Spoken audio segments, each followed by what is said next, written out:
welcome back to my channel. It's your boy D Dyson. Just finished watching Ahsoka episode 4, Fallen Jedi. Okay. What's his name? Patrick Ramsey? Dave Ramsey. I know Dave Filoni wrote it, but the director did a really good job in this episode. I really wanted to say that. Starting from where we picked off from last episode, where they had touched down on the planet where Morgan Elsbey is working on the map to go, and I think her hyperspace drive was complete. So she was working on the map so she can go to find the coordinates exactly where Thrawn was. So we get out to the forest where, you know, Sabine and Ahsoka is still working on the ship to get it back running. You know, then you got Baylen'S skull and Shin Hati is kind of like the protectors of the map, and she sent Shin out there along with forgot the other one's name, but everyone kept thinking that was going to be Starkiller. So I was telling myself, I'm like, is this Starkiller? I was getting excited. I'm like, Ahsoka versus Starkiller. The Jedi battles in here, mwah. This is peak Star Wars. This is cinema, baby. This is cinema. And just seeing the action. First, it started with Huyang and the droid. So I kept telling myself, we've never seen a live action droid fight before. So to me, this is the first time I've actually seen droids fight. Like, you know, Huyang has the arms like General Grievous versus another droid that's similar in combat style. So I'm just kind of like, okay, I like it. Huyang had to signal them to turn off the power to be like, man, and Ahsoka already knew right away because Sabine was like, man, that daft robot. So she's already kind of like, yeah, I'm not worried about that. But Ahsoka knew, okay, something's wrong. So she went out there, and they both go out there and they go against the guards.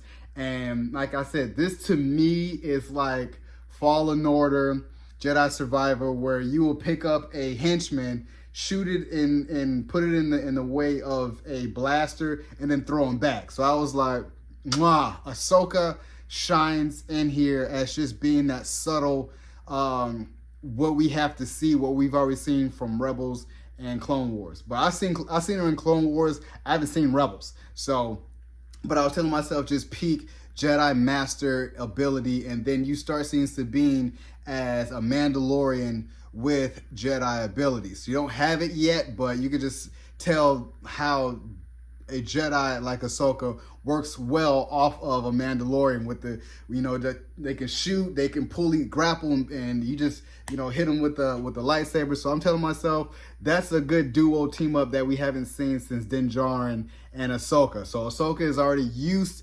to battling alongside a Mandalorian. I love to see it. That was first and foremost. Then we get what everyone presumes as Starkiller versus Ahsoka, and then Shin and Sabine part 2, round 2. And I was kind of like, this looks good. And it also reminds me of Star Wars Rise of Skywalker. Is it Rise of Skywalker? The first one, when you had Finn versus Kylo, and then Daisy Ridley was out there with Kylo, like in the forest. It just had those battles. It looked really pristine. It looked really good. It reminds me of like Japanese anime when you come to these battle sword fights. So you've seen Ahsoka get the best of, we're going to presume, a Starkiller again. And you've seen the soul just suck out. I'm like, oh, we're just kind of like, what was going on? And you've seen Shin kind of reacted to that. It was like, man, oh no.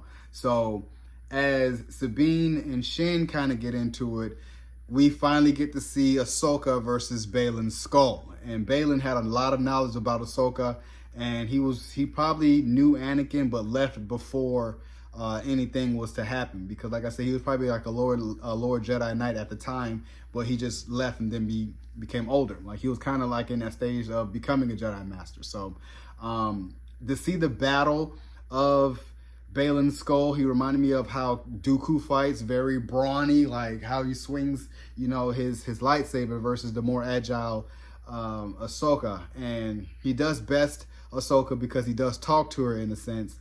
And as Ahsoka grabbed the map, burned her hand, but it felt like it lessened her power, so she couldn't wield the force as she would. So Baylan kind of took advantage, and then how Sabine was more thinking about Ezra. So when Baylan felt it, he can use that manipulation and to cause confusion to Sabine. He'd be like, man, just give it here because you want Ezra, right? So that's where I'm trying to work on. Kind of confusing her to be like, I'm working for the greater good, but he told Ahsoka this is for the greater evil. So that's why I was telling myself, I'm like, yeah, he's definitely a manipulator, very versed in the dark side. So I was like, yeah, this is a true villain. Rest in peace, man. I really wish he'd, like that was such a huge blow to the series because he is doing a great job as Baylan Skoll. And then you get Morgan Elsbeth as she jumps up into the hyperspace. As they best Ahsoka and Baylan knocks her off the cliff, they fly out to hyperspace as General Syndulla kind of, gives that rebel, I'm getting up out of here. We're trying to go find out what's going on. So when they get to the hyperspace, they see that they already took off and now we finally about to get probably General Thrawn in the next episode. But at the end, you finally see Anakin Skywalker's Force Ghost, Skywalker, and how Ahsoka lit up and was like, Master. So she finally, as her first time seeing a Force Ghost, probably to guide her. And then you heard the evil, like it's just kind of like, what type of, is it a Force Ghost or is it an illusion trick? Is it a new power that someone of a dark side would have to confuse her to be like, hey, yeah, this is Anakin, but going to tell you the wrong thing. That he's going to operate basically looking like Anakin, but operating as Darth Vader for Ahsoka to kind of confuse her. So I'm excited to see what this next episode is going to bring. I really, really give this a 10 out of 10. I really love this episode. They're going to be, I just can picture a lot of reactions right now of those Jedi battles with Ahsoka and Baylan and Shin and Sabine. Like that's definitely going to get that's going to be a standalone moment in TV series history for 2023. You're going to get these Jedi battles. So I'm here for it. I loved it. I really loved it, and we cannot wait for next episode. People said they had slow parts, but I'm telling myself no. It's only character building. It's only character building, and I'm here for it. So you guys enjoyed my review of Ahsoka episode 4. Subscribe to my channel, post, comment down below, and like the video. It's your boy D Dyson. Peace.